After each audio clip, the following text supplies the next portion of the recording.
Master minds commerce చదవాలనుకునే 10th inter విద్యార్థుల తొలి ఎంపిక.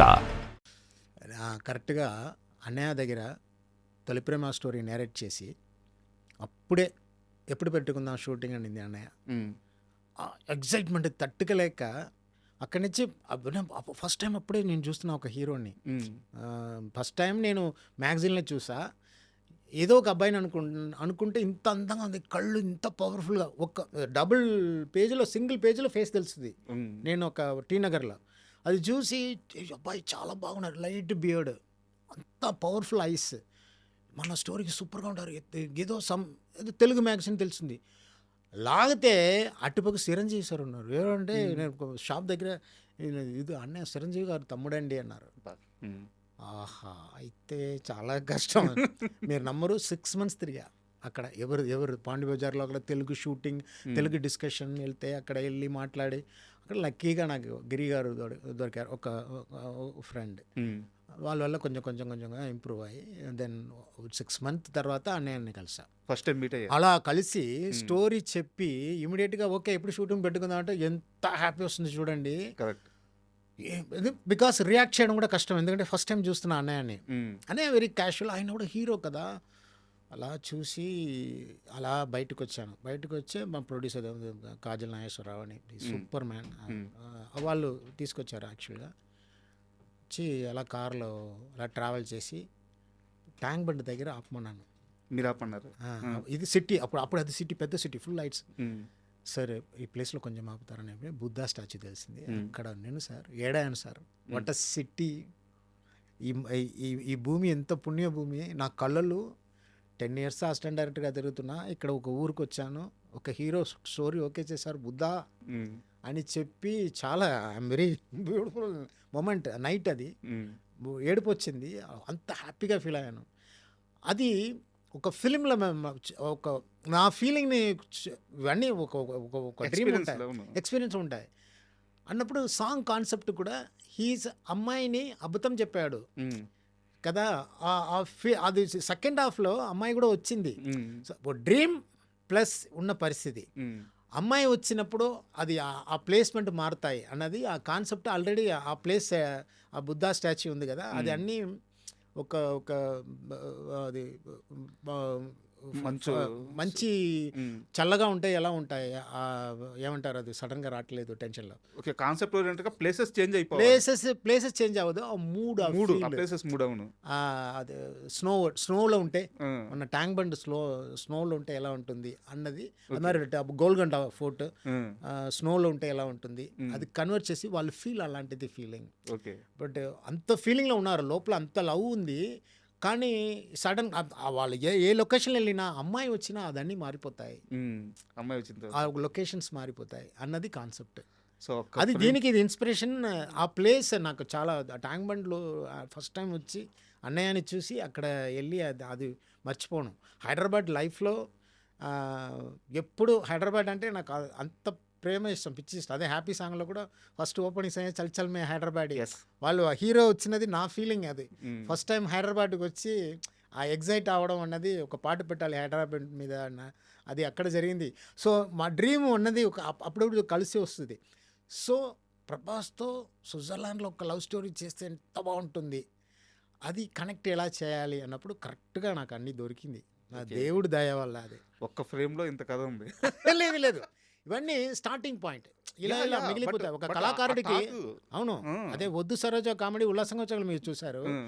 అది 94లో నేను అసిస్టెంట్ డైరెక్టర్గా ఉన్నప్పుడు జరిగిన రియల్ ఇన్సిడెంట్. కేకే నగర్లో తింటూ ఉంటే నేను, నా ఫ్రెండ్ పిచ్చగాడు డైరెక్టర్ ఉన్నాడు కదా, పిచ్చగాడు ఫిల్మ్ డైరెక్టర్, పెద్ద డైరెక్టర్ శశి అని, వాళ్ళిద్దరూ తింటున్నప్పుడు ఇలా సేమ్ జరిగింది అని మాకు కష్టంగా ఉంది. ఇలా పెట్టుకున్నారన్నప్పుడు షాప్ మనే ఆ అమ్మాయి తిరిగి దెబ్బని కొట్టి సేమ్ సరోజా అదమ్మా సరోజా అని. అది బాగా అందరికీ నేను నేరేట్ చేస్తాను కదా, ఇంట్లో కూడా చాలా ఎక్కువ ఫేమస్. నేను ఏదైనా ఎక్కువ చేస్తే అమ్మాయి పిలుస్తుంది, సరోజా వద్దమ్మా అంటుంది. సో అది ఫిల్మ్లో పెట్టామన్న ఐడియా ఎక్కడ కరెక్ట్గా కనెక్ట్ అవ్వట్లా. ఉల్లాసంగా వచ్చాక అది కరెక్ట్గా సెట్ అయ్యింది. ఎక్కడ 90s ఎప్పుడు 2008లో రిలీజ్ అయ్యాను.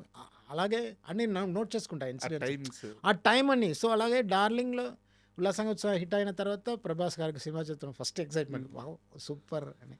సో అప్పుడప్పుడు నేను అడిగాను బిల్లా అది ఇది ఎట్లా అన్నీ మర్చిపోండి.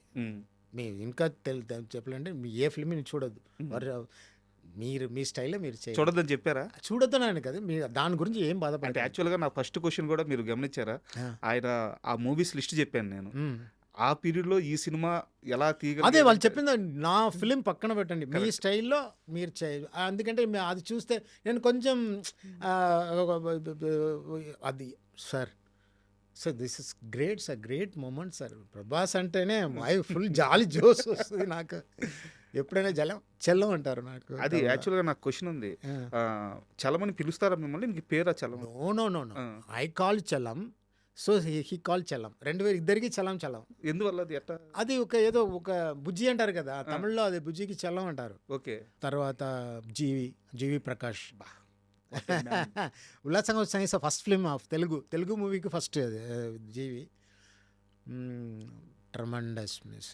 అంటే నాకు ఇంకో బెస్ట్ మూమెంట్ ఏంటంటే, అంటే లైఫ్లో నేను ఆ ఫ్రేమ్ని, ఆ షాట్ని ఎప్పటికీ మర్చిపోలేను. ప్రభాస్ గారు చంద్రమోహన్ గారి ఇష్యూ, వాళ్ళ డాటర్ ఇష్యూ మొత్తం క్లోజ్ చేసేస్తారు. అద్భుతమైన సెంటిమెంట్ పడుద్ది. దాంట్లోంచి అట్లా బయటికి రాగానే కాజల్ వచ్చి ఇట్లా ఒక ఎక్స్ప్రెషన్ ఇచ్చి ఇలా అంటారు, వాట్ ఏ బ్యూటిఫుల్ షాట్. ఆ ఎక్స్ప్రెషన్, ఐస్, కాజల్ గారి ఐస్, ఆ కలర్లో ఆనందం. సో కాజల్ని ఎలా ఫిక్స్ చేశారు? సార్ అసలు స్టోరీ రైటర్గా నా ఫీలింగ్ని విజువల్లీ తీసుకురావడం అదే నా పని యాక్చువల్గా. అసలు డైరెక్టర్గా స్టోరీ నేరేషన్ అప్పుడు అందరికీ తెలుసు రియాక్షన్, అది ఇది ఫ్రంట్ బ్యాక్ అన్నీ తెలుసు. సో ఇంతమంది 16 years తర్వాత ఇలా సెలబ్రేట్ చేస్తారన్నో, ఈ లూజ్ అన్నాడు, మీరు నమ్మరు, లూజ్ అన్నాడు షూట్ చేసాం, ఎడిటింగ్లో తీద్దామన్నారు కదా, తెలుసా డిస్కషన్ వచ్చింది. అవునా? నా డైరెక్షన్ డిపార్ట్మెంట్లో. దెన్ ప్రభాస్ గారు వచ్చి చెల్లో లూస్ అన్నాడే ఎక్కడ, లూస్ అన్నాడే అవసరం, సూపర్గా ఉంది, చాలా క్యూట్గా ఉంది అని చెప్పిన తర్వాత మళ్ళీ యాడ్ చేశాను. లేకుంటే షాట్ తీసేసేవాళ్ళు. అసిస్టెంట్ డైరెక్టర్ సార్ అది కొంచెం ఓవర్గా ఉంది సార్, లూస్ అన్నాడే. ఇప్పుడు థియేటర్లో రియాక్షన్ చూడండి, చూస్తే అసలు అలాగే సార్ వద్దు సరోజా సీన్ వద్దన్నారు ఒక అసిస్టెంట్ డైరెక్టర్. అది కామెడీ అన్నప్పుడు అది కెమెరామెన్ సపోర్ట్, సార్ సూపర్గా ఏదో దేవతలాగా అలా అట్లా జరుగుతాయి. అలాగే రైటర్ స్వామి, డార్లింగ్ స్వామి, దాని తర్వాత స్వామి, సూపర్ వర్క్. అంటే సార్ డార్లింగ్ గురించి కాకుండా, అంటే డార్లింగ్లో కూడా ఈ అంశం ఉంది.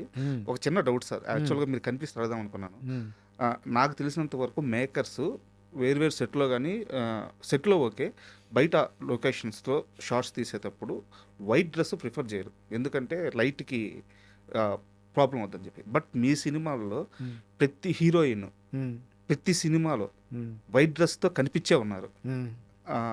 చాలా బ్యూటిఫుల్ షార్ట్స్ వచ్చినాయి. ఎందుకు వైట్ అంత ఎక్కువ ప్రిఫర్ చేస్తారు మీరు? ఒక ఫస్ట్ ఫిల్మ్కి పండింది, సెకండ్ ఫిల్మ్ కూడా పండింది, థర్డ్ ఫిల్మ్ నప్పుడు అది కొంచెం కష్టంగా ఉంది. ఇప్పుడు